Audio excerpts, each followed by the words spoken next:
Salve, salve, muito boa tarde. O Clube da Bola já está no ar com cenário novo. Seu compromisso de sábado depois do almoço. Negocia aí com a esposa, com a filhota, com o filhão, negocia com o marido e fica com a gente até as 2h30. Foi uma semaninha longe de vocês, mas já estávamos com saudade. O assunto aqui é futebol. Uma semana cheia de novidades pra gente conversar por aqui. Hora de escalar a equipe que entra em campo no Clube da Bola de hoje, hein? Lá em Chapecó, a lenda barra mito, Sérgio Badal. Boa tarde do Badá. Olá, Mancha, boa tarde, grande abraço a todos, estamos na área. Emerson Luiz sabe tudo do metrô e do que acontece ali na região. Boa tarde, Emerson. Boa tarde, Mancha, boa tarde a todos do Clube da Bola, estamos aqui à disposição. De Blumenau a gente vai para Itajaí, sai do Vale, vai ali para o litoral conversar com o repórter colecionador de camisas, Marcelo Nunes. Muito boa tarde, Xará. Oi, Xará, boa tarde a toda a turma aí. Estamos a postos aí para falar de Almirante Barroso, para falar de Marcílio Dias, de Brusque e por aí vai. Legal, de Itajaí a gente pega a 101 em direção ao norte do estado, porque o Juca Miguel sabe tudo o que acontece em Joinville, sabe tudo o que acontece no Jack. Boa tarde, Juca. Uma ótima tarde para você, Mancha, todo amigo ligado no Clube da Bola. Muita coisa bacana para falar do clássico hoje, Figueirense e Joinville. Legal, o Juca sempre bem vestido, tocou aquela polo rosa ali, ficou muito bem, Juca, legal mesmo. E hoje o Badu tá de folga, ele tinha um compromisso, tá jogando bola lá em Gaspar, tá assistindo a gente, nessa hora já tá batendo rango, já jogou bola pela manhã, mas temos um substituto à altura, Fábio Machado, colunista do ND Jornal, do ND Online, da Record News, hoje aqui nos estúdios do Clube da Bola, participando, tudo legal, Fábio? Legal, muito legal tá te recebendo aqui, teu boa tarde também, né? Muito boa tarde, Mancha, né? Boa tarde aí toda a galera do Clube da Bola, um prazer, né? Recebi esse convite, claro, e aceitei com muito carinho, estou à disposição de vocês para nós falarmos de futebol. Tem muito assunto para falar, o pessoal já reparou que eu tô com um negócio aqui em mão. Você pode nos ajudar a fazer o programa desse sábado e ainda concorrer essa camisa aqui, ó, camisa nova do Figueira, oficial, novo fornecedor de material, camisa que estreia hoje nos gramados na partida Figueirense e Jack daqui a pouquinho. Essa é o número 9, ó. Já foi de muito matador, foi do Genilson, né? Ele usava 9, depois passou por 99, né? Não, teve vários, Genilson, o Abimael, né? Teve vários aí. Abimael, vamos falar do Abimael hoje no programa. Clube da Bola, @ricsc.com.br. Mande a sua sugestão, seu comentário, sua pergunta, sua dúvida, uma foto aí com a sua camisa do coração, curtindo o Clube da Bola. Mas se quiser ganhar essa camisa, concorrer a essa camisa, o endereço é o seguinte, é o facebook.com/Clube da Bola. Tem um post lá, você já vai identificar, tá bem lá no início, pedindo para você completar uma frase, né? Figueira e Jack é muito mais que um jogo, por quê? Quem completar a frase ali com criatividade vai levar essa camisa para casa, quem sabe vai passar o final de semana aí, entrar o mês de abril bem vestido aí com as cores do Figueirense. Se você não for Figueira, mas quiser concorrer para presentear alguém, não tem problema, tá valendo também. No meio da semana não tivemos bola rolando pelo Campeonato Catarinense, Fábio. Mas os times do estado entraram em campo pela Copa do Brasil e também pela Libertadores da América. O Jack perdeu, mas avançou na Copa do Brasil. O Tigre foi derrotado e eliminado pelo Fluminense. Teve conselho técnico da segundona, que já deu rolo, né? Já tem polêmica, vamos falar sobre isso. É um assunto bastante polêmico. É um assunto, mas a gente começa destacando a estreia em casa do Verdão na Libertadores. O time tinha jogado na Venezuela, venceu, foi em casa, uma expectativa grande, acabou tropeçando. Coloca o Badá na tela, que é assunto para ele, quero saber a opinião dele. Ele que vive o mundo do Verdão lá no oeste do estado. O que aconteceu contra o Lanús, Badá? É um timão, né? O time da Argentina jogou bola aí no oeste, hein, Badá? Jogou, Mancha, jogou muito futebol. Não é à toa que é o atual campeão argentino, né? Tem um baita time. O que me surpreendeu não foi a vitória do Lanús sobre a Chapecoense. O que surpreendeu a todos, eu acho, foi a derrota do Lanús em casa para o Nacional do Uruguai, porque perdeu a primeira partida jogando dentro de casa. E aí a Chapecoense havia vencido o Zulia lá na Venezuela, e aí não adianta, né? Aí você criou uma expectativa positiva pelo fato da Chapecoense ter vencido fora de casa e pelo fato do Lanús ter perdido em casa. Aí a gente imaginou de que a Chapecoense pudesse fazer o dever de casa, mas não. A Chapecoense foi completamente dominada, como diz o Caboclo aqui em Chapecó. A Chapecoense tomou um vareio de bola do Lanús o tempo inteiro. Primeiro tempo ainda terminou 0-0, a Chapecoense controlou um pouquinho mais. No segundo tempo, a Chapecoense até começou na frente, com esse gol aí do Rossi. Abriu o marcador e nos deu uma expectativa de que o segundo tempo fosse ser diferente do primeiro, já que o Lanús no primeiro tempo já havia sido melhor. Mas foi engano. Foi só o que fez a Chapecoense no segundo tempo, o gol do Rossi. Depois disso, o Lanús deitou e rolou. O time da Chapecoense totalmente desorganizado. Wagner Mancini fez uma alteração que não deu certo. O volante Moisés Ribeiro saiu lesionado logo a 14 minutos do primeiro tempo e ele colocou o Osman na função de meia atacante. Aí a Chapecoense ficou com uma linha de 4 atrás, 2 volantes no meio e uma linha de 4 na frente. E aí desestruturou todo o time da Chapecoense e o Lanús trocou bola, trocou passes do jeito que quis. Primeiro tempo, 68% de posse de bola do Lanús, em que pese o 0-0. Segundo tempo, manteve, né, a tranquilidade, o Lanús, dificilmente errando passes, chegando sempre 3, 4 jogadores na frente, enfim. Infelizmente a Chapecoense não conseguiu corresponder e tomou de 3-1 dentro de casa. Méritos para o campeão argentino que fez realmente um grande jogo, mas a Chapecoense deixou a desejar. Nós esperávamos mais deste time da Chapecoense. Talvez, se o Moisés Ribeiro não tivesse se lesionado, talvez a Chapecoense poderia ter tido outra sorte. Mas com a lesão do Moisés Ribeiro, com a entrada do Osman, e não é crucificar o Osman, é uma opção do treinador, a responsabilidade é do treinador, mas desorganizou todo o time da Chapecoense, ficou muito fragilizado no meio de campo e a consequência disso foi a derrota de 3-1. Absolutamente normal, porque todo mundo sabe a dificuldade que é a Libertadores, é contra o atual campeão argentino, então não tem nada de anormal, não é o fim do mundo perder na Libertadores, mas a Chapecoense facilitou a vida do Lanús. Legal, Badá. Vamos botar todo mundo aí nesse papo aí, fazer girar. Vamos até Blumenau saber o que o Emerson achou dessa estreia em casa do Verdão. Foi isso que o Badá falou, Emerson? Alguma coisa diferente? O Lanús jogou muita bola, hein, Emerson?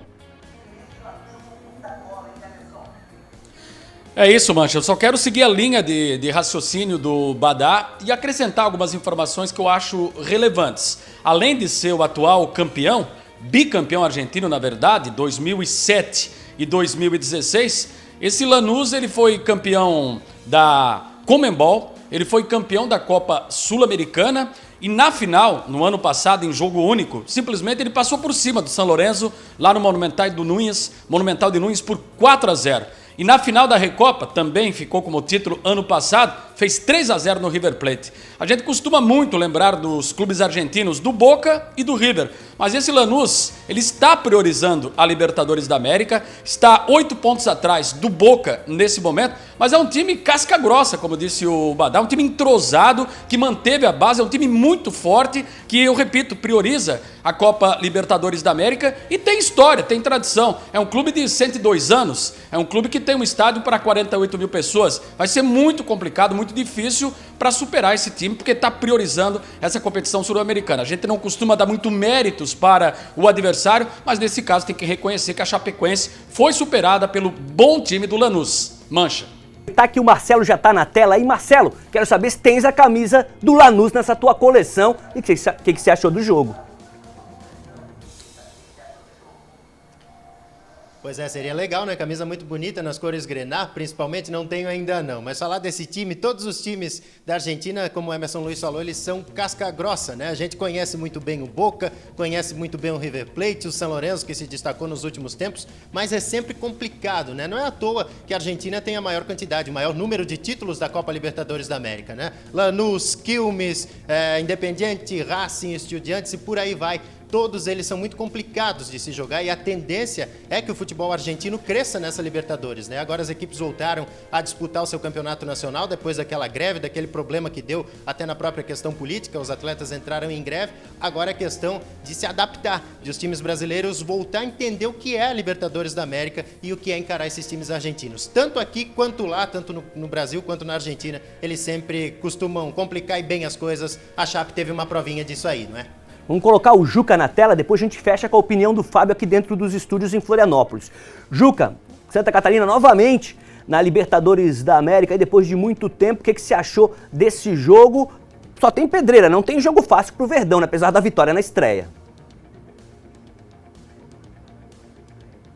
Não tem mancha, jogo fácil. O Chapecoense foi lá, fez uma ótima partida contra o Zulia e em casa pegou o Lanús, uma equipe bem estruturada, bicampeão argentino, uma equipe que atropelou, como bem disse o Emerson, também na Sul-Americana, na Recopa, enfim, é uma equipe muito estruturada e não é fácil o Libertadores da América. A gente percebe os times brasileiros, times de até maior expressão que a Chapecoense, Corinthians, Palmeiras, Flamengo, sempre tem dificuldade. Você vê, o Flamengo venceu em casa, mas acabou fazendo uma boa partida contra a Universidade Católica e foi surpreendido. O Atlético Paranaense vencia até o apagar das luzes e sofreu um empate. Então, Libertadores da América é complicado, é jogo de concentração, 90 minutos. A Chapecoense conseguiu 1-0, mas aí é isso, cara. Às vezes os caras dão uma desequilibrada, uma alteração que não encaixa de uma forma que o técnico Wagner Mancini esperava com a entrada do Osman. O Osman, que pelo América Mineiro começou muito bem, depois decaiu, mas eu acho que na função que ele jogou na partida ali não me agradou muito, joga um pouco mais adiantado. Eu gosto de Osman quando ele joga um pouco mais recuado, fazendo uma função ali de pegar a bola e aí sim municiar os atacantes, municiar os laterais, aquela jogada, aquele jogo apoiado que o Fabinho tem feito muito no Joinville, que tem dado certo nesses últimos 3, 4 jogos, mas a Chapecoense é isso, cara, é difícil. Libertadores da América é muito difícil, a Chape tem toda a sua reestruturação, mas aos poucos eu ainda confio, acho que a Chapecoense ainda passa para a próxima fase aí da Libertadores da América. Legal, Juca. Antes do Fábio, Badá, vi que você fez umas caretas aí, não concordou muito, e também quero conselho para menino Fábio Machado, que dentro de instantes vai estrear aí no Clube da Bola, hein Badá? Não, desejar boas-vindas aí o Fábio, né? Esse é o monstro aí da crônica esportiva aqui de Santa Catarina, especialmente da capital, que ele tenha muito sucesso, vida longa aqui no nosso Clube da Bola. Não, é que eu vendo o Marcelo ali, o Emerson, falar realmente, eles conhecem muito, né? De futebol argentino, o cara fica arrepiado, o cara fica apavorado. Só que o que me chama a atenção é que esse Lanús aí havia perdido para o Nacional, dentro de casa, perdeu na Argentina para o Nacional dentro de casa. E todos os times que jogaram em casa perderam. Não teve nenhum time que conseguiu fazer o dever de casa. O próprio Zulia, que perdeu em casa para a Chapecoense, foi lá e ganhou do Nacional, que havia ganhado desse baita time do Lanús. Então, só para deixar bem claro, ninguém jogou a toalha ainda aqui, tá? Tá todo mundo consciente de que vai ser difícil, que vai ser complicado, mas que a Chapecoense tem condições de ainda brigar por uma vaga às oitavas de final da Libertadores. Tá tudo em aberto. Os 4 times têm 3 pontos. As próximas partidas serão decisivas. E agora a Chapecoense, dia 18 de abril, joga aqui contra o Nacional. Um jogo decisivo. Creio eu que, vencendo, a Chapecoense volta a ficar muito forte na briga, mas vai ter que jogar mais do que jogou na derrota para o Lanús. Fábio, vamos encerrar esse assunto Libertadores contigo, porque quando a gente coloca frente a frente o futebol brasileiro com o futebol argentino, a impressão que eu tenho é que a gente está um pouco abaixo. Claro que o futebol brasileiro é o nosso carro-chefe, a gente está aqui para falar do futebol verde e amarelo, de Santa Catarina principalmente, mas quando coloca frente a frente, os homens estão um pouquinho na frente, né? Olha, Mancha, eu quero ampliar um pouco esse espaço aí, né? Esse espaço geográfico, digamos, não só argentino. A gente costuma falar muito da mística argentina, mas a gente tem que falar da mística uruguaia também. Os uruguaios na Libertadores são muito fortes. E hoje isso está aumentando muito, tanto que o atual campeão é colombiano, né? O Atlético Nacional. Então não existe mais facilidade quando a gente fala em Libertadores. E aí na tua chamada tu falou o seguinte, havia uma expectativa para o jogo da Chapecoense. Sim, havia uma expectativa para o primeiro jogo da Chapecoense jogando em casa na Arena Condá. Mas você não pode ter expectativa de vitória na Libertadores, porque é um torneio realmente muito difícil, muito complicado. Os homens entram aí, olha, se nós lembrarmos em grandes decisões, nós já vimos São Caetano perder em casa favorito, nós já vimos o Santos perder em casa favorito, nós já vimos o Grêmio ser goleado, se não me falha a memória, pelo Boca Júnior, que vinha muito mal na tabela. Então existe uma mística de Libertadores e o Badá sabe disso, ele acompanhou lá ao vivo como é. Os caras dificilmente eles se entregam. Não existe jogo fácil em Libertadores, é exceção da regra. Um 4-0, um 5-0. Geralmente é jogo muito pegado, jogo muito lutado, é latinha voando na cabeça do neguinho, não aqui no Brasil, felizmente, mas em qualquer lugar. Então a gente tem que aumentar um pouco esse espaço geográfico e não só colocar os argentinos, mas como os uruguaios, que sempre foram também muito cri-cri, não? Guerreiros, usando esse termo, mas hoje nós temos colombianos, temos venezuelanos, realmente aumentou muito esse espaço até com a diversificação, né, da cultura, com essa troca de intercâmbio de jogadores. Libertadores é isso, não é terra arrasada para a Chapecoense, é um grupo forte, é um grupo extremamente equilibrado, como falou o Badá. Obrigado, Badá, pelas palavras. Tanto que em 2 rodadas, cada um tem apenas 3 pontos, equilíbrio total. Então, tá aberto aí para a Chapecoense. Agora saiba, viu, meu querido Badá, que é com extrema dificuldade. A raça em casa, ela tem que ser igual à raça fora. E não existe jogo perdido. Se tu abre 2-0 e tu começa ali a olhar para o alambrado, olhar para as placas, tu toma um empate sem ver. Legal, vamos mudar de assunto, falamos da Libertadores, agora é hora de falar da Copa do Brasil. Eu convoco Renan Meinen, que direto de Criciúma traz as informações do Tigre. O time tropeçou e disse adeus à competição nacional. Boa tarde, Renan, é isso mesmo? Fala Mancha, boa tarde para você e para os amigos ligados no Clube da Bola. Pois é, não deu para o Criciúma na Copa do Brasil, o time caiu diante do Fluminense no Rio de Janeiro, mas a sensação que ficou aqui no sul do estado é que o Tigre caiu de pé, como se diz, porque fez 2 boas partidas contra o Tricolor Carioca, que é considerado hoje um dos melhores times do país nesse começo de temporada. Esse segundo jogo no Rio de Janeiro foi bastante movimentado, 5 gols, 3 anulados, 2 do Fluminense por impedimento, 1 do Criciúma por toque da bola na mão, 3 gols bem anulados inclusive, e ainda assim o Tigre ficou um pouco na bronca com a arbitragem do Leandro Pedro Voaden. Isso porque teve um pênalti que o Criciúma cobrou, a bola tocou 2 vezes na mão do Renato Chaves dentro da grande área do Tricolor Carioca, o juizão mandou seguir. E também em relação ao número de cartões, foram 6 amarelos para o Criciúma, apenas 1 para o Fluminense. O Criciúma ficou um pouco insatisfeito com a condução da partida pelo juizão, mas vida que segue. Faltou apenas um gol, um 3-3 já classificaria o Tigre para a 4ª fase da Copa do Brasil, mas não deu e agora é a atenção total no Catarinense. O Criciúma quer levar esse segundo turno, vamos ver se consegue agora com essa atenção total focada na segunda etapa da competição estadual. Mancha! Valeu, Renan, valeu, é 1h31, a gente vai para um rápido intervalo. Na sequência, segue falando da Copa do Brasil, porque o Jack também perdeu, mas continua na competição. A gente já volta.